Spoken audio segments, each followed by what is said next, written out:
Well, we made it. After the original quadrilogy, we're entering some more familiar territory, since the Future Saga is also where I got my start with this franchise.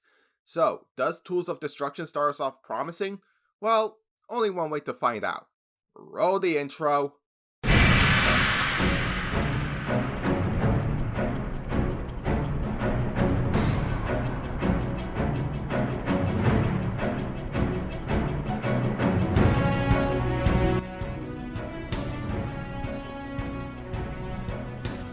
Enjoy the show.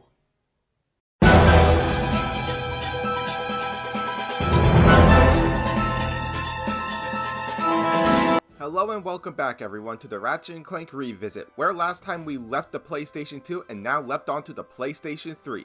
To start us off with the Future Saga, it's Ratchet Clank Future Tools of Destruction. Tools of Destruction is a 3D action-adventure platformer released for the PlayStation 3 in October of 2007 as an early PlayStation 3 title. You can tell it's an early title because most of them have this type of spine on the box and cover before Sony decided to change it. I don't know if it's just me, but I kinda prefer the original PlayStation 3 box style. Call me weird. Anyways, Tools of Destruction. I do recall some memories of this game, but not much. I do remember that I liked it, and that's it. Oh boy. That can't be good. So, technically speaking, I'm going in with a fresh perspective, and as always, much like Ratchet 1 through Deadlock, I'm using my challenge mode save file for this video. So now, let's answer the question. Is Tools of Destruction any good, and is it one I can recommend to you? Let's find out. So the game opens up on Planet Kuron, where our duo are working on a hoverbike before they get a distress call from Captain Quark talking about heavily armed robotic commandos. And after blasting through said heavily armed robotic commandos, showing off the power of the PlayStation 3 in the process, Ratchet and Clank meet face to face with the game's main villain, Emperor Percival Tachyon, the self-proclaimed Crown Prince of the Cragmites, voiced by Andy Morris. The duo slipped past Tachyon and escaped on his own private cruiser. After experiencing hypersleep, Clank dreams and meets these creatures called the Zoni. Later, it is shown that Ratchet and Clank crash land on the planet Cobalia in an entire new galaxy known as the Polaris Galaxy. Learning that Tachyon has already conquered many neighboring planets, they decide to learn more about him. It's also here that we are introduced to the Smuggler, voiced by Wacko Warner and Crash Bandicoot himself, Jess Harnell. Are you sure this is Harnell? Because here's Wacko. I never get to get it. Here's Crash. Ta-da-ba! And here's the Smuggler. Don't you lay this on me, you worthless sack of Kurt, you sweat. You were supposed to watch the tailgate. The fuck? Anyway, the Zoni explained that Clank was built for a special purpose and provides him with new abilities to aid Ratchet. This includes a laser and a new upgrade exclusive to this game in the form of the Robo-Wings. The duo later learned of a remote space station known as the Apogee Space Station, located in the Nundak asteroid ring. When they get to the main room, we are introduced to three new allies, the old warbots Kronk and Zephyr, voiced by Daniel Hagen and Paul Eating? But we are also introduced to the daughter of the explorer Max Apogee in the form of Talwyn Apogee, voiced by the lady who voiced characters from our childhood, Tara Strong. Seriously, go look her up on IMDb. The amount of characters she has voiced is just... wow.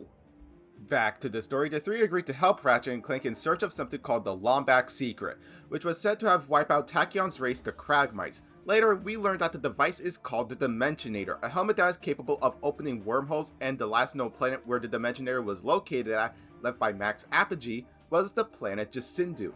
We blow through the Kerchu tribe that were sworn to protect it, even though Ratchet is clearly a Lombax, or these rodents haven't seen a Lombax in literal decades. We defeat the Kerchu guarding the Dimensionator, only for it to be swiped by Captain Romulus Slag, voiced by Robin Atkin-Jones, aka the English voice of everyone's favorite Yu-Gi-Oh! OC reject, Luxord from Kingdom Hearts 2, as well as Travis Touchdown from the No More Heroes franchise.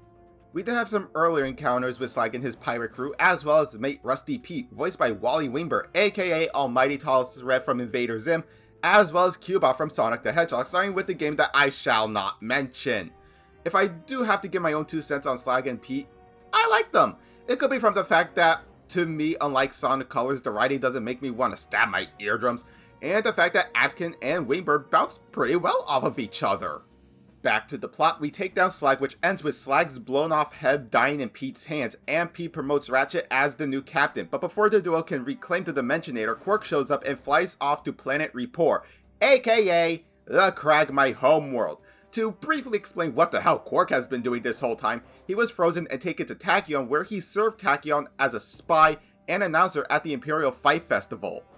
Ratchet and Co. quickly head to Rapport before Quark can pull a Quark and do something stupid, only to see Tachyon with the Dimensionator on his head as the Cragmites are back!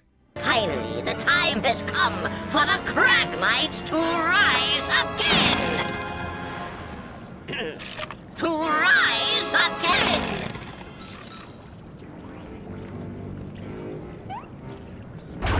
To rise again! Yeah, this is big brain time. After saving Meridian City located on the planet Igliak, we head back to the Lombax's home planet of Fastoon, which is where we acquired the new and primary ship earlier in the game, Aphelion, voiced by Raja Barodi.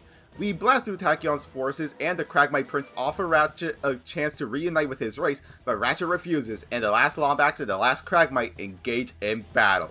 The Dimensionator is damaged during the battle, opening a black hole that swallows Tachyon, and while Ratchet and Clank are able to fix the Dimensionator with a 3 3/4 cubits hexagonal washer they received from the plumber on planet Sargasso, the device shuts down for good as soon as they return.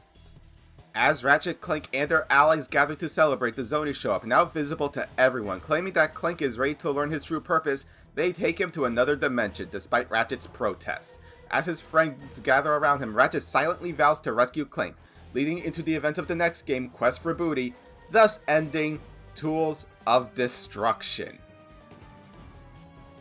And that was the plot. Overall, this is definitely more story driven compared to the PS2 games, but unlike the likes of The Last of Us and God of War, the story isn't what takes up all of the game. The story is pretty good. The voice cast all did an amazing job. I mean, considering the fact that this has some of the biggest names in the voice acting industry like the aforementioned Paul Eating, Jess Harno, Wally Wingber, and Tara Strong, I'm not that surprised. If there is something I can complain about, I feel like that after Slag and his crew were introduced into the story, Tachyon just takes a back seat. It's not until the Cragmites return where he reclaims his spot as the main villain, so yeah, outside of Tachyon, the story is pretty good. So, how's the gameplay? Gameplay of Tools of Destruction has us in control of Ratchet and Clank. Name of the game is just about the same as the previous 4 games. We do have some new weapons like the Combustor and the Fusion Grenade, but new to this lineup of weapons are devices. The most popular of them being the dance-inducing Groovatron, which for 2 million Raritanium, we can upgrade it to the Golden Groovatron where it has unlimited ammo. We also have the shit-talking Synthenoid Mr. Zircon, which, I'm gonna be honest, I don't find him as funny as I did when I was a kid. He's good for applying extra firepower, but not good for dialogue. Now you heard me mention Raritanium. Well, new to this game is the ability to upgrade weapons. If we have enough Raritanium, we can upgrade certain attributes to each of our weapons, and once we get all the upgrades, it applies one final upgrade. Now, much like every other Ratchet game, there's the Rhino, this time in the form of the Rhino 4. Unlike Ratchet 1 through Deadlock, we don't just simply buy it. Instead, we search just about every planet for hollow planets, which we give to the smuggler who built it. I actually really like this style of getting the Rhino because it gives a sense of exploration, like trying to find the treasures in Uncharted Drake's Fortune. I love it when games just give me the chance to explore levels at my own pace instead of just tossing me into a sprawling open world.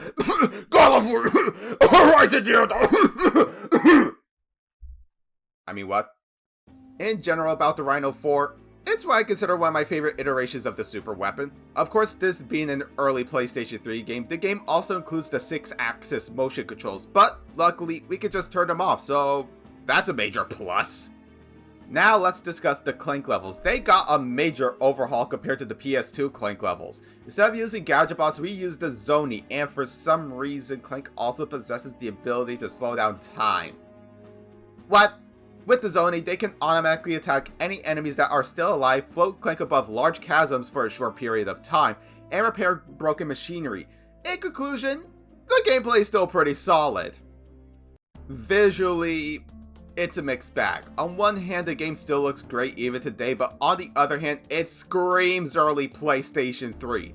Don't get me wrong, the planets when we land on them all look great, but as for the planets themselves, I don't know, it could be just me, but I feel like the planets when looked at from the galactic map, they look kind of flat. As for character models, they're okay. The only one I question would be Talon because she just... I don't know, she looks like a rejected Jacket actor character that Naughty Dog decided to give Insomniac. As for how the weapons look, they all look pretty great.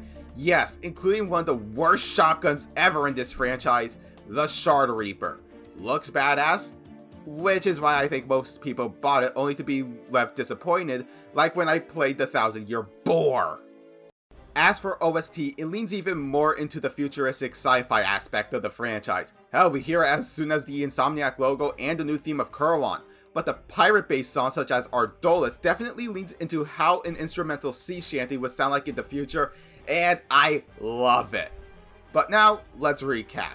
The story is pretty good. Gameplay outside of the motion controls, which we could turn off, is good. Visually, it's in this weird middle ground, and OST, it is great to listen to. So here are my closing thoughts. Overall, Tools of Destruction is just okay. It's certainly not a bad game, but at the same time, it's just lacking, I guess. I don't know, it's kind of hard to explain what I mean if you haven't played the game yourself. I do like the new characters outside of Tachyon and Senior plot convenience, but there's just something about it that just leaves the game feeling lacking in a few areas. So, in conclusion, Ratchet Clank Future Tools of Destruction gets my score of a 6 out of 10. But now, I want to know from you all, did you play Tools of Destruction? What did you think of it? And is it a game you would recommend to a friend? Leave your answers and more down in the comments. Give this video a like if you enjoyed it, and while you're here, consider subscribing and turn on the bell to be notified whenever I make a new video. As always, my social media links are down below. I've been Horrorkid, and join me next time when I take a look at the second game in the Future Saga, Ratchet Clank Future Quest for Booty. Till then, ye all take care of me hotties!